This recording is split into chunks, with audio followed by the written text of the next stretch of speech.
Live from downtown Detroit, home of WDIV and Click on Detroit, Local 4 News at 5 starts now. It's been a long night for Dearborn firefighters who've been battling a warehouse fire since late Christmas night. And at this point, early Thursday morning, it shows no signs of slowing down. We'll have the latest on the investigation into this warehouse fire. All right, Priya, and it's officially the warmest day after Christmas ever in Metro Detroit. We are tracking the record-breaking forecast. He was just sitting in his car when thieves threatened to kill him. Ain't nothing but angels can't block them shots. Now a Detroit man is talking about the attempted carjacking that could have turned deadly. But first, some breaking news to get to as Detroit police have just revealed who they're looking for in connection to a viral video of a driver doing donuts on I-94. Take a look here. Police believe 22-year-old Devin Crunk from Allen Park was the driver in that orange Camaro in the video. This video here shows traffic at a standstill as the Camaro does donut after donut late Sunday night. The license plate on that Camaro was covered and also had a vulgar message directed toward Detroit police. Now police asking anyone who might know Crunk's whereabouts to give them a call. All right, now to our other top story. A man taken to the hospital when thieves started shooting at his car as he tried to get away. Security cameras captured part of the crime on Detroit's west side. Victor Williams has that video and a message from the victim. Two men fired a total of 11 shots into this Nissan Pathfinder on Christmas Day after the driver refused to give up the keys. And although he's shaken up, he tells me that he is blessed to still be here. Ain't nothing but angels can't block them shots. Edward Martin says it's a December the 25th he'll never forget. I was parked on the side of my sister's house. Had Christmas gifts in the back. And I was texting, wasn't paying attention, what I'm saying, wasn't vigilant at all. But while the father of four was parked on West Outer Drive simply minding his own business, that's when two young men, possibly teens, approached the SUV with a startling demand. Two dudes tapped on the window with a gun pointing straight to my head. Get out the car. I was like, man, I give you all the money, man. It's all good. I give you the money. He was like, no, get out the car. Now I'm going to kill you. I could see that they was bagging up. The other dude was like, air him out. Most of the attempted carjacking was caught on camera via Ring surveillance footage. However, it was quick thinking that saved Walker's life. I seen on a movie once before, my man leaned the seat back real hard and threw the car in reverse and just smashed that boy. There was even miraculously one shot to land on the headrest, but aside from a few aches and pains from slamming on the gas in reverse and driving onto a curb, Walker was unharmed. 11 shots, and it's a head shot right there, on the dope right here. It's a head shot, like right here where my head was at. Close friend and community activist with thousands strong, Oliver Gant says it should be a lesson to everyone to pay more attention to ultimately avoid becoming a victim. My thing to the community is that you have to be cautious, know your surroundings, stay off those telephones, stop sitting in those cars at night. At the end of the day, hey, God is good. Absolutely, and while taking a look at the car ourselves, we saw what appeared to be a few bullet fragments. So we are working with Detroit police to make sure that they do know about that potential evidence. Reporting live on the west side, Victor Williams, Local 4. Oh, what a story there, yeah. A tragic ending to the search for a missing 5-year-old boy in mid-Michigan today. Yeah, this is just awful. Bo Belson's body was found under the ice in a pond next to his grandmother's house. He was discovered near Six Lakes in Montcalm County, which is about 30 minutes away from Mount Pleasant. Larry Spruill is following the latest on the investigation from the newsroom. Larry.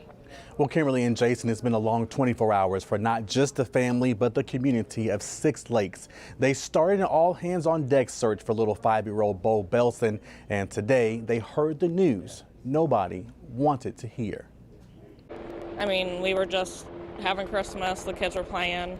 But Brittany Knapp says they did not see little 5-year-old Bo Belson. They started looking for him, but did not find him. So they called police. Within hours, an all-hands-on-deck search started within the small town of Six Lakes. Police searched from the air, while neighbors walked miles and miles deep into the woods looking for little Bo. Seeing how many people walk hand in hand combing through, trying to find him, it means a lot. 24 hours gone and still nothing. Thursday afternoon, they heard the dreadful news. The body of 5-year-old Bo Belson was located shortly after noon today by our Michigan State Police Marine Services team in a body of water just adjacent to his residence under the ice, and unfortunately he was found deceased. Michigan State Police says they are investigating this case, but there is no immediate sign of foul play. Meanwhile, an autopsy will determine the cause of death. We're live in the newsroom tonight. Larry Spruill, Local 4. Heart just breaks for that family. Okay, Larry. Let's switch gears and get to the forecast now. This is a live look at Ford Field, where it's Eastern Michigan versus Pittsburgh tonight in the Quick Lane Bowl. That's an 8 o'clock game, and for those who are in from out of town to see the bowl game, boy, they picked a 1 in 1,000 day to do it, didn't they? They really did. We had 58 degrees, near 60 today, Paul, and you say we've officially broken the record? Yes, we did. 58 was the official high, and the old record was 57, and that was set just 3 years ago in 2016. And our low this morning, not a record, but still noteworthy. The low was 34. That's above the average high for the day. So yes, it was a very warm day after Christmas. We're all still in the 50s with a couple of exceptions. Mount Clemens, you're at 49, and we have 46 right now at Grosse Ile. Some wind off the water there is kind of keeping it a little bit cooler. But if you're just getting ready to leave maybe a downtown hotel, you're going to head over to the game. If I told you this 6 months ago that it was going to be near 50 this evening, you'd go crazy. Anyhow, maybe a little drizzle, spotty shower toward the end of the game when you head back to the car, but not a big deal. Anyhow, coming up in 10 minutes, cold front approaches tonight. Cooler but still mild tomorrow, and the weekend is looking like half and half. Be back in a few, guys. Okay, Paul. Massive flames and intense smoke poured out of a warehouse in Dearborn overnight. The fire is out tonight, but the owner has lost everything. It started on Christmas night at a warehouse and a storage facility on Chase Road. That's near West Warren. Priya Mann was there as workers could do nothing but watch it burn. Firefighters spent all night battling this fire, expect to be here for most of the day Thursday. Now, that warehouse stores many of the everyday items you'd find at a gas station and employs about 25 workers. The fire chief says the owner has lost everything. See, I feel bad for the owners. They got a lot of money invested. They're good people. They don't deserve something like this. A large storage facility for Chase Cash and Carry was destroyed in a fire that started around 10 Christmas night. Around 40 Dearborn firefighters worked through the night trying to contain the fire.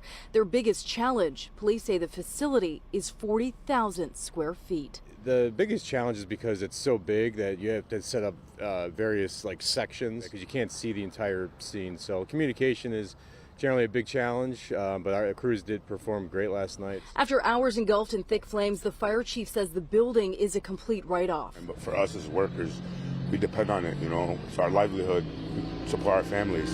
Yeah. So hopefully everything will be all right. He's a good person, God is good, so hopefully everything will be all right. Dearborn arson investigators will slowly begin the task of determining what caused this massive fire. And they said it just keeps blowing up and getting bigger, and they're potentially going to call in the Michigan State Police arson unit, who has a drone so they can fly over and see what's going on with it. Firefighters working around the clock to make sure these massive flames did not spread to nearby businesses or homes. Thank you guys for the hard work you guys do for us. That long hours flowing all that water and pulling all the hose, it's a lot of work for the firefighters. The fire chief says Chase between Warren and Henn will likely be closed for much of the day Thursday, possibly into Friday. The cause of this fire remains under investigation. Reporting from Dearborn, I'm Priya Mann, Local 4. We have an update tonight in the fight to keep a Metro Detroit teen on life support. 2 medical procedures were done on Titus Cromer Jr. today to prepare him to move to another facility and keep him on life support. The surgeries were done only after a legal fight between Beaumont Hospital and Cromer's family. Cromer has been on life support since suffering an injury in October. Good news on the stock market as we head toward the end of 2019. Stocks hit record highs today with the Nasdaq hitting 9,000 for the first time ever. The Dow also rose and the S&P 500 hit a fresh all-time high. They were led by gains from Amazon. Oakland County drivers may see their commute ease up a little tomorrow because northbound lanes of I-75 will reopen. Those lanes are on the northbound side between 13 Mile and Coolidge Highway. All 3 lanes of fresh pavement will be open except for a 1-mile stretch. Southbound lanes are expected to open soon as well, and DOT says that should happen early next week. As the Christmas season comes to a close, a record number of Americans will make the trip back home. And according to AAA, today is expected to be the worst travel day of the year. A total of 114 million people are expected to travel between December 21st and January 1st. Of that, 104 million will go by car, the most ever recorded. An additional 6.9 million are expected to travel by plane, with delays possibly doubling your travel time. It's important to be patient. Well, the roads are busy, and so are the malls. 3 out of 4 people say they plan to return at least one gift this year. Even though they didn't tell you when they opened it, they're now returning it. 1 in 5 say they'll be returning half of their gifts. Half of them. The experts say if you plan on taking something back today, check the store's return policy. Make sure you know the window of when you need to return something. So if it has 45 days and you buy it early November and you don't get to see your family until late December, you might not necessarily be able to return something. Good point. Oh, I didn't think of that, actually. Yeah. Our Coco McAvoy is at 12 Oaks Mall today. Coming up at 6, she'll have a live report on the items being returned the most this year. And we have much more to come here at 5 o'clock. Here's Nick. Did you happen to have a Secret Santa sometime this Christmas? Well, how would you like to have one that could spend $1 billion on you? How an Oakland County woman ended up with Bill Gates as her Secret Santa. Okay, Nick. And a West Michigan man gives his wife a potentially life-changing gift on Christmas Eve, a new kidney. What makes this surgery in Detroit unique? But first, a new view of a police chase through Dearborn as the suspects take off in a U-Haul. But state police were watching the entire chase from above. We'll see it.